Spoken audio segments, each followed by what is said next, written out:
This is our newsroom here at Fox 5 New York, and we're talking about holiday travel, holiday sickness as well, because tonight, a new warning on the flu front. So health experts are flagging a variant that could make this season tougher than usual. So let's explain what's going on, what you need to know, how to keep you and your family safe, and as you're traveling, how to stay safe as well, and how to protect yourself. So this is a variant. It's called Subclade K. And for more about this variant and how to keep yourself safe, let's bring in Dr. Sarah Jamison. She's the emergency room doctor and health expert on the Vitamin Shops Wellness Council. Doctor, thank you so much for joining me. Thanks for having me, Natasha. I'm excited to be back. Yeah, last week we talked about this here on Newsroom Live, about this new flu variant going around, and in the days since, we're hearing it now more in the news and the headlines. So walk our viewers through what makes this new flu variant different from what we normally see each year. Right. So things have certainly changed in the few short days that you and I last spoke. But like you mentioned, Subclade K is a mutation of H3N2, which is essentially the influenza A viral strand. And so this new mutation has been making its way. We've seen it already in Japan, in the UK, in Canada, and then it is slowly, of course, making its way down to us. And so the symptoms that have been seen with Subclade K are somewhat more severe than what we've seen in previous strains. And that's more likely than not because it's brand new. And so our immune systems are not really geared up to recognize it and respond appropriately to it. So that's what we've been seeing. So because it is mutating, it doesn't seem like the flu vaccine is covering it. Is that right? So early studies do show that there is some cross-reactivity, but for the most part, you are correct. The flu vaccine addresses the strains that we've seen in previous years. It doesn't necessarily cover Subclade K, what we're seeing in the past few weeks or so. And so, yeah, the vaccine is very much so, like I said, there is some cross-reactivity where it's still recommended to take it because influenza A and influenza B are still out there. They're still in our population. So to be protected from that, the flu vaccine is still recommended. But again, you're correct that there's not as much efficacy when it comes to covering this new strain. So even if the match is not perfect, the flu shot is still recommended? Absolutely, especially for those vulnerable populations, the elderly, the immunocompromised, and children, of course, and then anybody who interacts with these populations as well. It's still very much so recommended because, again, there's still some cross-reactivity where it is it's still effective to take, especially for those two, again, those strains that are still making their way throughout the population. So what can you do to just make yourself extra protected against Subclade K? So, I mean, to be honest, the recommendations and the guidance is really the same for every flu season.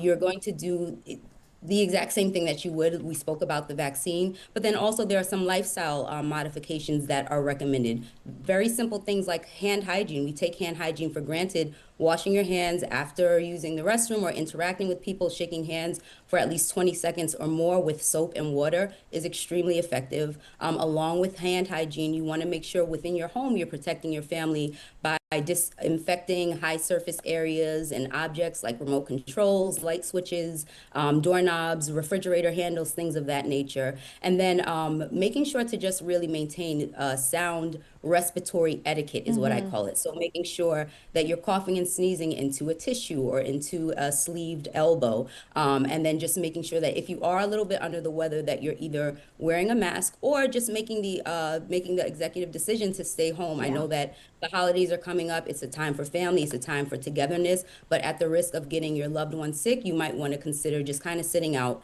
if you know that you're not feeling your very best. So that's the same guidance that we give every cold and flu season, honestly. Yeah, that etiquette is going to come really in handy as people get ready to go to their Thanksgiving holiday destinations. You're in those crowded airports, then you're on the airplane. Is there anything you can do while you're on the plane? Should you wear a mask just to make sure that, you know, you're safe from getting sick? That's a really great question, Natasha. So I would recommend, especially if you are feeling under the weather, to wear a mask while you're on a plane. Such a very tight, confined space. You want to make sure that you're not passing anything on to anybody else. And then again, when you are on a plane, carrying hand sanitizer. So that way, if you are, if you do have a cough or a sneeze or whatever the case may be, just to make sure that you can maintain, again, that hand hygiene, which is so important for this time of year. I know when we last talked too, you mentioned that the cases weren't so different in terms of just the number, the volume of cases, but it's the severity of cases that you're seeing in the ER that really concerns you. Are you expecting an uptick in cases just after this holiday travel season, this rush that we're going to have this week? Yes, we see it every year, honestly, that once the holidays hit, again, once we're all together and we're mixing, mingling, we're traveling, we're going here and there, we absolutely see a surge in cases after that time. And then, honestly, so we spoke about the fact that Subclade K is traveling through Japan and in the UK. The UK is somewhat our glimpse into the future regarding our flu season. We usually mirror what they experience over there, and they are seeing a rush of cases. They are seeing more severe cases in terms of duration, and so we are kind of bracing ourselves for the same thing over here as well. If someone gets sick, is there a window of time when antivirals like Tamiflu would really help? Yeah, so Tamiflu is seen to be effective within that first 72 hours of initial symptom presentation. After that, it's not really effective. So the guidance is that if you do have symptoms that are believed to be related to the flu, to call your provider and then make a decision based on your medical history, based on your comorbidities, your your immunocompromised status, as to whether or not it would be helpful for you to take, Okay. but within those 72 hours. Okay, got it. So we talked about the flu. We're worried about this new variant. Where does RSV and COVID sit right now? So RSV and COVID, they're still around, they're still here. I actually got a chance to take a look at the New York State Department of Health's trend, because they maintain disease surveillance with hospitals weekly. And so it seems, based on their numbers, that COVID is suspiciously on a slight downtrend, but RSV along with influenza are both on the uptrend. For this time of year and since the last surveillance that they took. So very much so still in play, and still two viruses that we need to again maintain our lifestyle, the hand hygiene, the respiratory etiquette, to just make sure that we kind of stave those off as well. I remember in the last couple of years, this term triple demic came on the scene when you've got the flu, COVID, RSV all coming together during the winter. Are you concerned about that this year, especially with the ferocity of this flu variant?